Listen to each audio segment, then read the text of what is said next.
بسم الله الرحمن الرحيم يا أيها الذين آمنوا أنفقوا مما رزقناكم من قبل أن يأتي يوم لا بيع فيه ولا خلة ولا شفاعة والكافرون هم الظالمون. الله لا إله إلا هو الحي القيوم لا تأخذه سنة ولا نوم له ما في السماوات وما في الأرض من ذا الذي يشفع عنده إلا بإذنه يعلم ما بين أيديهم وما خلفهم ولا يحيطون بشيء من علمه إلا بما شاء وسع كرسيه السماوات والأرض ولا يؤوده حفظهما وهو العلي العظيم.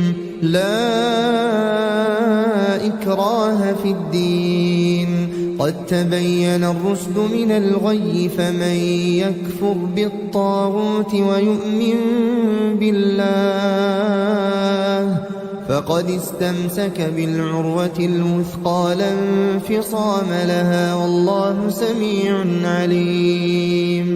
الله ولي الذين آمنوا يخرجهم من الظلمات إلى النور والذين كفروا أولياؤهم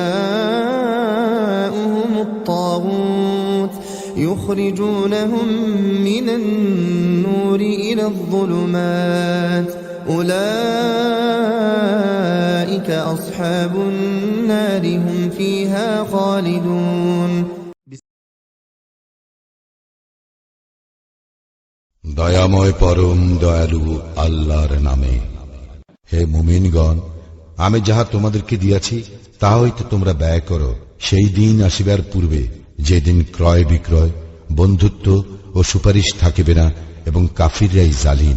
আল্লাহ, তিনি ব্যতীত কোন ইলাহ নাই। তিনি চিরঞ্জীব, সর্বসত্তার ধারক। তাহাকে তন্দ্রা অথবা নিদ্রায় স্পর্শ করে না। আকাশ ও পৃথিবীতে যাহা কিছু আছে সমস্ত তাহারই। কে সে যে তাহার অনুমতি ব্যতীত তাহার নিকট সুপারিশ করিবে? তাহাদের সম্মুখে ও পশ্চাতে যাহা কিছু আছে তাহা তিনি অবগত। যাহা তিনি ইচ্ছা করেন তদ্ব্যতীত তাহার জ্ঞানের কিছুই তাহারা আয়ত্ত করিতে পারে না। তাহার কুরসি আকাশ ও পৃথিবীময় পরিব্যাপ্ত, ইহাদের রক্ষণাবেক্ষণ তাহাকে ক্লান্ত করে না। আর তিনি মহান, শ্রেষ্ঠ। দিন গ্রহণে জোর জবরদস্তি নাই। সত্য পথ ভ্রান্ত পথ হইতে সুস্পষ্ট হইয়াছে। যে তাগুতকে অস্বীকার করিবে ও আল্লাহর উপর ঈমান আনিবে, সে এমন এক মজবুত হাতল ধরিবে যাহা কখনো ভাঙিবে না। আল্লাহ সর্বশ্রোতা, প্রজ্ঞাময়। যাহারা ঈমান আনে আল্লাহ তাহাদের অভিভাবক। তিনি তাহাদেরকে অন্ধকার হইতে বাহির করিয়া আলোকে লইয়া যান। আর যাহারা কুফরি করে তাগুত তাহাদের অভিভাবক। ইহারা তাহাদেরকে আলো হইতে অন্ধকারে লইয়া যায়। উহারাই অগ্নি অধিবাসী, সেখানে তাহারা স্থায়ী হইবে।